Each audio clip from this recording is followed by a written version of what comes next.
What's going on, guys? Welcome back to my channel. Today I am ranking all 8 movies that I saw at the movie theater last month in August. Beginning at number 8 at the bottom is a small film called Sorry Baby. Now, the reason why I wanted to check out Sorry Baby is because this movie did have some potential for award season. Some other YouTubers were mentioning it for this year's award season.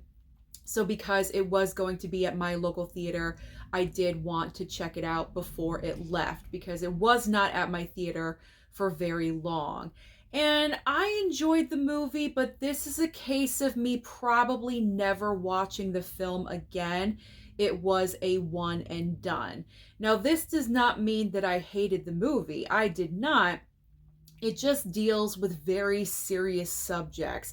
It's a very dramatic film. It is well crafted. The star of the film, I believe her name is Eva Victor, and she stars in the movie. She also wrote the film and directed the project as well.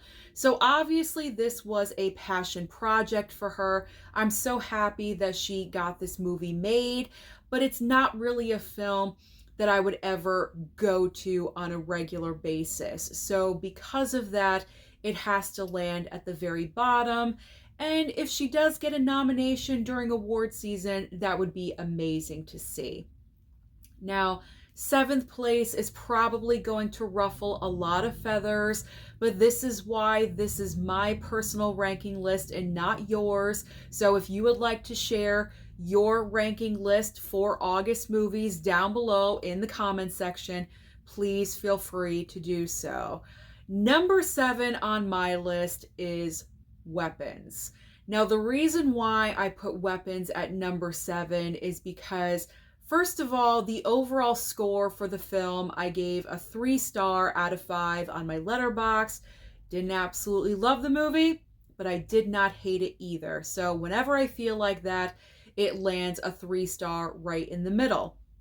I felt like with Weapons, the movie started extremely strong, but as the film went on, once we got to the middle of the movie with all of the different POVs, after the third POV, I was getting very tired of this type of storytelling. It began to be extremely repetitive. And once it gets like that, I can get bored extremely quickly. So right in the middle of the movie, I was starting to check out just a little bit and not enjoying it as much as the first act of the film. And then once we get to the third act of the movie, pretty much once Aunt Gladys shows up, it picked up for me. This crazy loony character, you can't help but notice her. So obviously I was more invested in the third act of the film, but by the time the movie ended, I felt like I had more questions than answers. And then the final shot of the movie, I just was not happy with. Now, I am more than willing to rewatch Weapons again. This is a movie I feel like I need to rewatch. So when the opportunity comes my way, I will rewatch Weapons because I'm curious to see if my second watch would improve. So as of right now, Weapons is at number 7. In 6th place is a smaller film called Oh Hi. This was going to be at my theater for maybe a weekend or two. So once I saw an available spot, I did go. And overall, I did enjoy the film. The reason why it's higher on my list than Weapons is because the situation itself is kind of relatable. Not to the extent where the movie goes, but the overall situation is something in particular women can relate to. This movie is all about a couple going to a cabin for the weekend. And as they are, playing out the first, 20 minutes of the movie, you're thinking this is a solid couple. They've been dating for a while and their chemistry is so great. They know each other so well. But then we get like the surprise bomb on us where as they're having conversation, the girl discovers that she thinks they're in a full-on relationship, but the male in the relationship thinks they're just a casual thing, or a casual fling, if you will. That is so relatable, because there's always been a point in every single woman's life where we're in a relationship and we think it's much deeper than what the guy thinks that it is.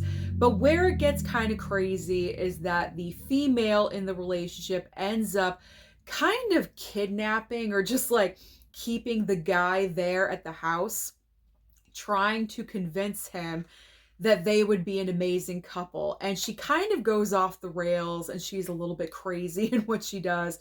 That's where it kind of does not get so relatable. That's where it kind of gets a little too nutso. But the overall, the overall reveal, that is what is relatable. So that's what I enjoyed about the movie. And I did enjoy the film overall, but I must say that it kind of got old pretty quickly, because as she's keeping him hostage in the house, there's only like so many different things that you can do, and you can kind of tell that the creatives behind this movie were kind of struggling to come up with different ideas to kind of keep the audience interested, I guess. It's a one location movie, and that can be sometimes difficult. So if you don't have like an A+ script with a one location film, that's where it gets kind of difficult to hold your audience's attention. And it was kind of wearing thin for me. And eventually it wrapped up like just in time before I completely checked out of it. It's an all right movie. I think I gave it 3.5 star. I did enjoy it, but I'm not really sure if I would ever watch it again. But I enjoyed the concept. Fifth place is going to be The Roses. Now, I'll be completely honest, I was not overly excited to go and check out this movie. The Roses is the reimagining of the 1989 film The War of the Roses, starring Michael Douglas and Kathleen Turner. In this film, we are following the marriage of Benedict Cumberbatch and also Olivia Colman.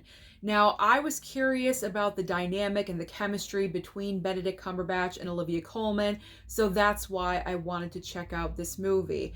And surprisingly enough, I thought they worked extremely well together, although I will say there were a lot of moments where I thought they worked better as best friends versus being in a marriage as husband and wife. They do have great bantering dialogue back and forth from each other, but there really weren't enough of overly romantic moments to really believe that this is a long-standing couple with a marriage of over a decade with 2 children. You know what I'm saying? Like it just wasn't there for me all the time. So because that romantic marriage chemistry was not there all the time, then as the film goes on and everything becomes heated and enhanced between them with all the arguing and everything, it's really not as believable. It just seems like 2 friends are in a fight rather than a married couple. So that was a little bit disappointing, but those 2 actors really worked well across from one another. So I did enjoy that. But there were a couple of factors about this movie that I just did not enjoy. First of all, Allison Janney shows up in this film, and she's complete her casting I did not understand, because she was completely wasted in this movie. She plays Olivia Colman's lawyer in the film. She has one scene in the movie, and that is it. Allison Janney is such a gifted talent. She is so amazing as an actress. They could have cast anyone as the lawyer. I'm not sure why they wasted such a great talent as Allison Janney as this one scene lawyer character. That was just a complete missed opportunity. I think she should have been cast as one of the friends in the movie. I think it would have made the entire film on a different level if she was in the film a little bit more. And on the same note, Kate McKinnon is also in this film, and she plays one of the friends. She plays the wife of another couple that they're friends with. I did not like her character at all. This complete side plot line of her character wanting to have sex with Benedict Cumberbatch in every single scene. That is what she's doing. Either she's saying something or she's suggesting something. It got old very quickly. And also, I find it ironic that Kate McKinnon comes from Saturday Night Live, the show of a billion characters, and she came up with so many amazing characters on that show. But I feel like whenever I see Kate McKinnon in a movie, she plays the same character over and over and over again. There's no variety there. I'm not really sure why that happens. Is it just me? I don't know. But I didn't really feel like her character and her entire side plot line was necessary. If they cut that out and rearranged things, maybe the roses would have been a little bit higher on my list. Going into the top 4, in 4th place, The Naked Gun. I was completely surprised when I saw this film because the original Naked Gun movie with Leslie Nielsen is one of my favorite comedies of all time. This is a movie I can put on. I love watching it with my dad because my father absolutely loves this movie. My dad loves spoof comedies, and I do believe The Naked Gun is his favorite. I can put on The Naked Gun anytime, any day, and it's just as funny as it was so many years ago. Leslie Nielsen is the perfect casting for that film. He delivers every single scene, so hilarious. And so when they did announce this brand new legacy sequel for The Naked Gun, I got a little nervous. And then I was even more nervous when I heard that Liam Neeson was going to be in the film as the son of Leslie Nielsen from the original film. So I was just not sure how this was going to go. And then the trailer dropped, and I saw it so many times because they were really pushing that trailer. And I was like, I don't have faith in The Naked Gun. I really don't. I went to go and check it out. This was probably the number one surprise of the year for me so far. I could not believe how funny this movie was. Liam Neeson in this film, the way he delivers lines is so hilarious because Liam Neeson's sense of humor is very much like a dry sense of humor. And I thought he delivered that so well.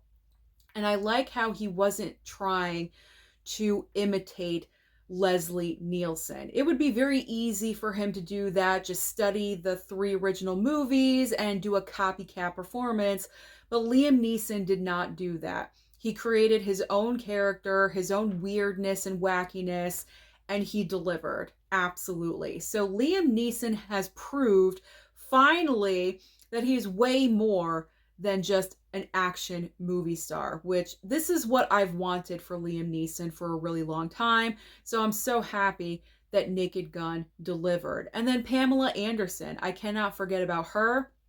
She's having such a major comeback in her career right now.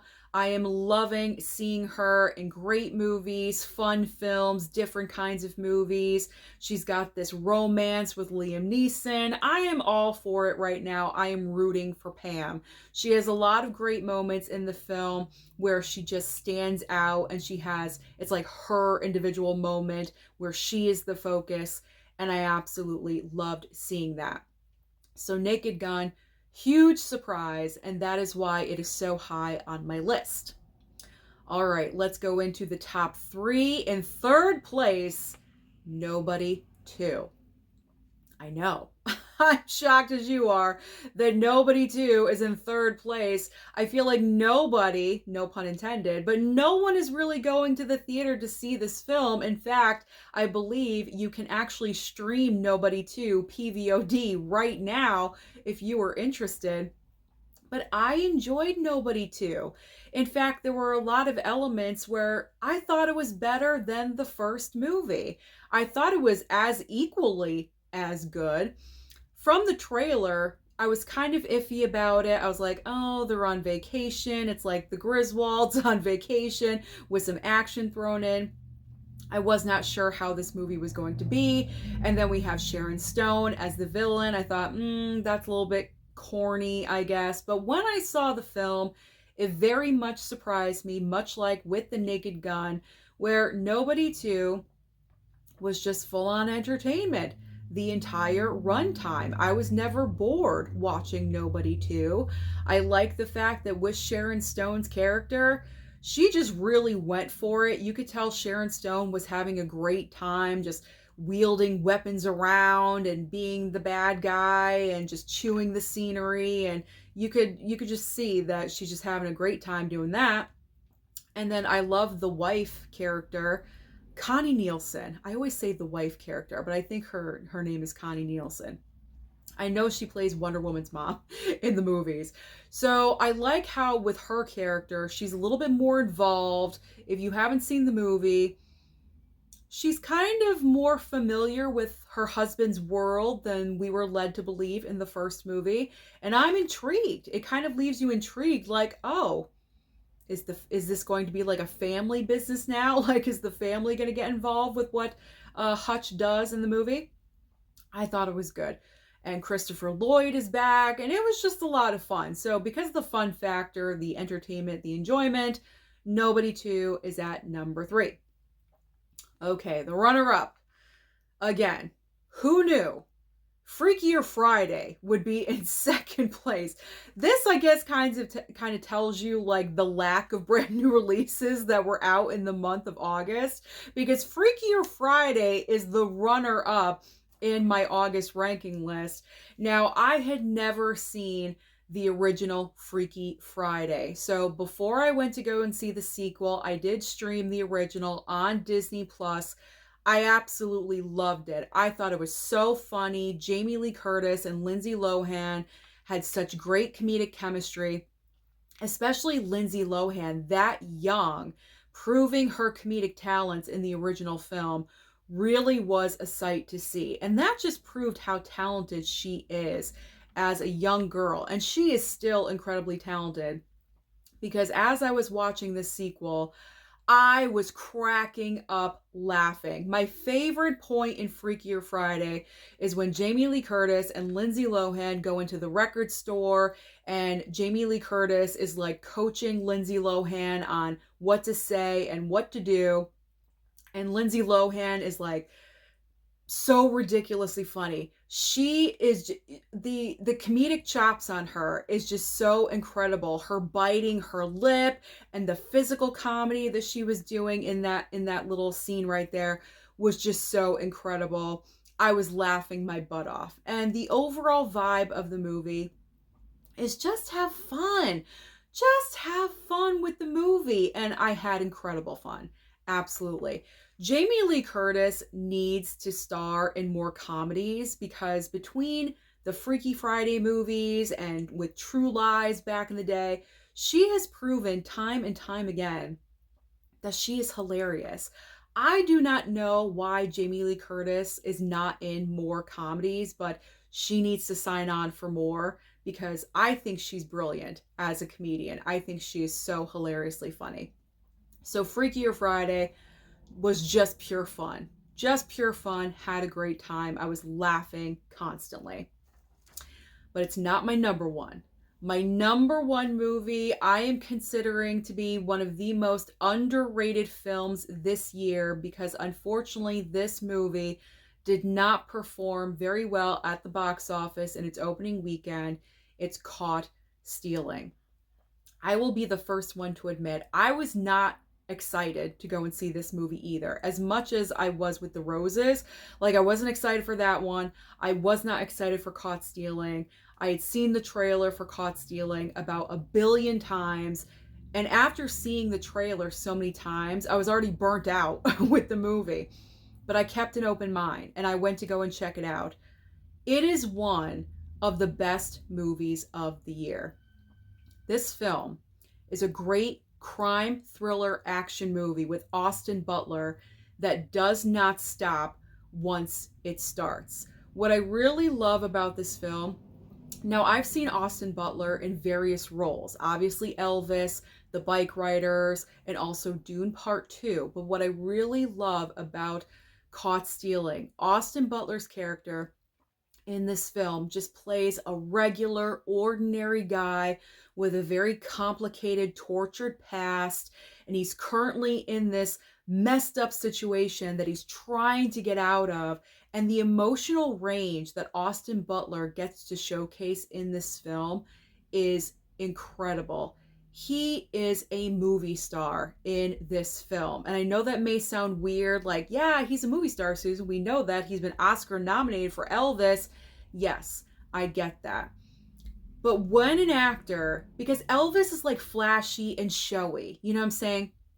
When an actor gets that role where they can really showcase their acting skills and what they trained for, maybe they didn't train, I don't know, but they're just showing their natural talent on screen in small, intimate moments. There are several times where Austin Butler gets to show that in this movie. And that's what I absolutely love, because I haven't really seen that from him. He did a little bit in The Bike Riders, but in Caught Stealing, this is way, way more. Way, way more, because his character has a very, very tortured past. He did something that ended up with a horrific result, and you can tell that he's still tortured by what happened in the past, and he brings that to what is currently happening to him in the movie. And it's just so, the film is just so brilliantly done. There's also a lot of twists and turns in this movie. I think there's like 3 twists and turns in this film that I did not see coming, that really shocked me. You don't know who you can trust. And I love those types of films, because it just really keeps you on your toes. And as you're watching the film, everything is unfolding in front of you, and you can't believe what's happening before your eyes. There's a lot of great shots in this movie. Austin Butler running across, I think, New York City. And it's just, it looks great. It's very, very well done. So I absolutely loved Caught Stealing. There were a couple of negatives, like nitpicks for me, but overall, really loved the movie. And it also has a cat. That's my final positive. There's a cat in this movie the entire way through. You care about the cat. You enjoy the cat. I did. I'm a cat lover. I'm a cat person. So I enjoyed seeing this cat in the movie. It was realistic. And I like to see that, not like unrealistic expectations, like, A Quiet Place day 1 with the cat not making any noise whatsoever. This was a realistic, realistic situation for the cat. So I enjoyed it. So Caught Stealing is my number 1 film from the month of August. Thank you so much for watching this video today. Comment down below and let me know your August ranking list if you would like to, or what you're looking forward to in the upcoming months for spooky season. Whatever you'd like to talk about, share down below. Don't forget to like and subscribe before you leave, and I'll see you next time.